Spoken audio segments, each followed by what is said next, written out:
This Roblox player punched his sister in the face at their grandmother's funeral. The reason was real and the most rational thing he had ever done. But what his father told them in the garage broke him forever. Carter is 13 years old. His sister Sophie is 16. Their grandmother Margaret was their whole world. Margaret picked them both up from school every single day for 9 straight years. She made them snacks at her house and listened to every story they brought home. She knew the names of every Roblox friend Carter had ever made online. She did not always understand the games. She always understood that he loved them. Margaret had been fighting ovarian cancer for 3 years before the funeral that Saturday. She fought through chemo, through surgery, through a second chemo that did not work. At the end, she was home with hospice. Carter sat by her bed every day. He read her Roblox forum updates. She smiled and asked about every friend by name. On a Thursday morning in October, she fell asleep holding his hand and did not wake up. Carter was the last person in the family to see her alive that morning. The funeral was the following Saturday at a small Methodist church near her house. The whole family came from 3 different states. Carter counted 31 relatives in the pews. He did not recognize half of them. Sophie sat next to him in a black dress. She had barely spoken to him in the entire week since their grandmother died. Carter thought she was just sad. He thought everybody handled grief differently than him. He had no idea that his sister had been quietly carrying something for 2 whole years. After the cemetery, the family gathered at Aunt Laura's house for the funeral reception. Her house had the biggest dining room in the entire family for these kinds of gatherings. 31 people stood around the long oak table covered in casseroles and Margaret's favorite peach pie. Carter's father stood at the head of the table holding a glass of water for the toast. He spoke about how Margaret raised him after his own mother died young and taught him patience. When he finished, the room went quiet, the way families go quiet at a wake. Carter looked across the table at his sister Sophie, holding her glass like a heavy stone. Then Sophie spoke into the silence. Good. She earned every single day of that pain. The room went cold. Carter heard the words but did not understand them at all. He looked at his sister's face. Her expression was not angry or sad like the others. It looked like relief. It looked like she had been waiting 2 whole years to say it. Something inside Carter broke open. The grandmother he loved had just been insulted at her own funeral, by his own sister, in front of every relative they had ever met. Carter stood up. He walked around the long oak table slowly. Nobody stopped him in the frozen room. When he reached his sister, he did the only thing his 13-year-old body knew how to do. He swung his fist into the left side of her face above the cheekbone. Sophie's head snapped back. Her glass shattered. A casserole dish broke against the hardwood floor. Cousins screamed. Aunt Laura grabbed Carter from behind. Uncle Tom pulled Sophie up by the elbow. Carter's father did not yell. He did not move at first. He just closed his eyes. Then he opened them and said 5 quiet words. Both of you. Garage. Now. What was about to happen in that garage was not going to be a punishment. It was the moment Carter learned his sister had not been hating Grandma at all. She had been protecting him from Grandma for 2 whole years, every single day, alone. Carter's father opened the side door to the garage and held it open without a word. Aunt Laura walked in carrying ice for Sophie's cheek. Carter, Sophie, and his father followed her in. The garage smelled like motor oil and old Christmas decorations stored in the corner boxes. There were 2 folding chairs near the workbench. Aunt Laura sat Carter down on one. Sophie sat on a paint bucket, holding the ice to her face, and not crying yet. Carter's father walked to the workbench, put both hands flat against it, and breathed slowly. Then he turned around and asked Sophie one single question in a very quiet voice. Sophie, how long have you known about her? Sophie answered, 2 years, maybe a little longer.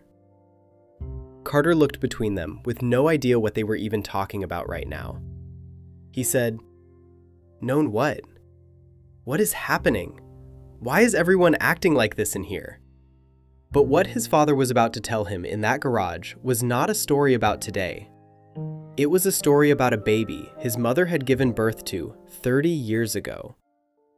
Aunt Laura put her hand on Carter's shoulder.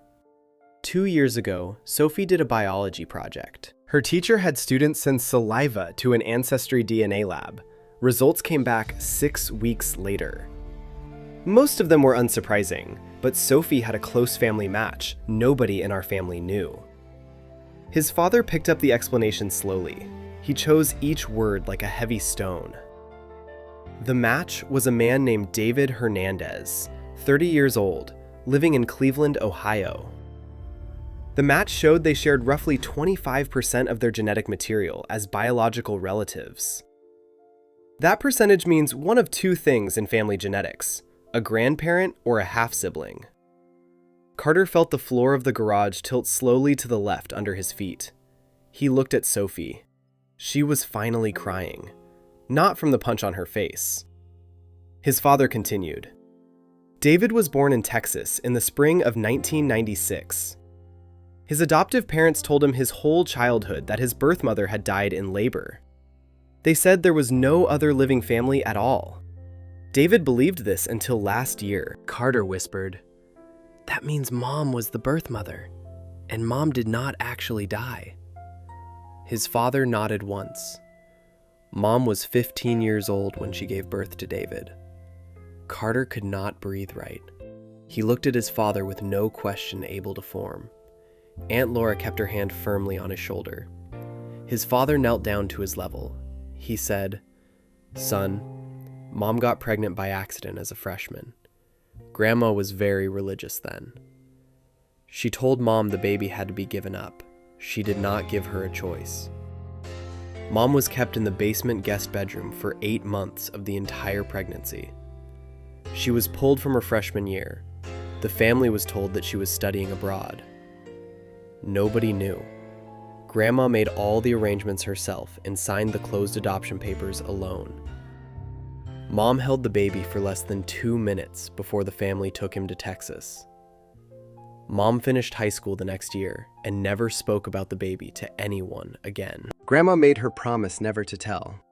Mom kept that promise for 28 whole years." Carter said nothing. His mouth was open, but no sound came out of it. Then he asked the question that would change the next part of his life entirely. He said, "Dad, where is he? Where is David right now, this exact minute?" His father glanced toward the closed door of the garage that led back to the house. "David is inside this house, Carter. He has been here for 2 hours already today. He is the man in the gray polo shirt standing by the window in the dining room." Carter remembered him immediately. He had seen the man earlier and wondered who he was. He had assumed he was a friend of Aunt Laura's husband or somebody from work. David flew in from Ohio yesterday. Mom invited him to say goodbye to Grandma in person. He has been waiting his entire adult life to meet his real brother and sister today. And then the side door of the garage opened. David Hernandez walked in carrying a water glass. David walked into the garage. He had the same eyes as their mother, the exact same eyes. He did not speak. He just stood there, holding his water glass and waiting for Carter. Aunt Laura put a hand on David's back. Sophie looked at Carter through her tears now, and in that moment, Carter finally understood what his sister had actually said at the table. Sophie's words came back to him. She earned every single day of that pain. Carter thought Sophie was saying Grandma deserved cancer. That was never what Sophie meant at all. Sophie was talking about the pain Grandma earned from keeping a secret for 30 years.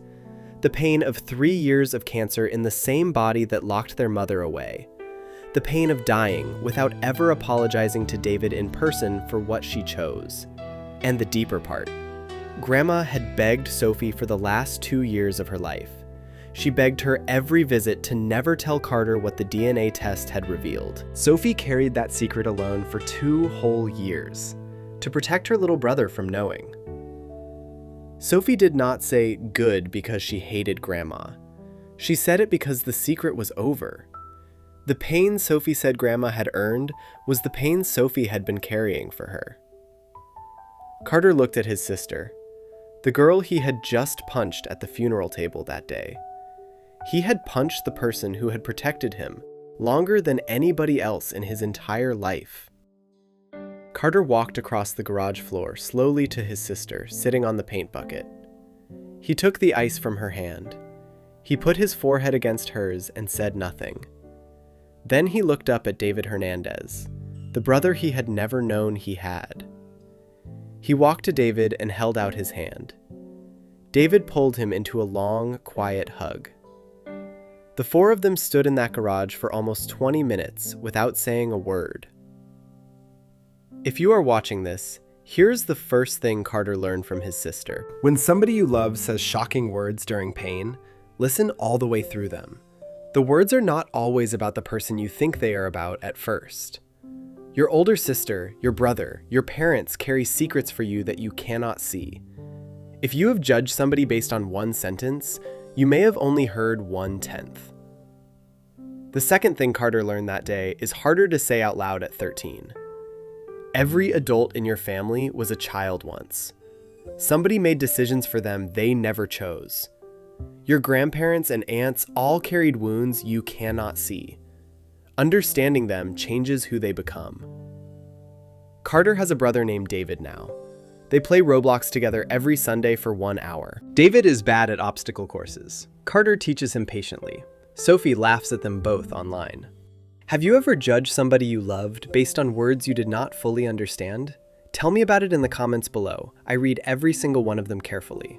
If you watched until the end, like and subscribe so you do not miss new stories.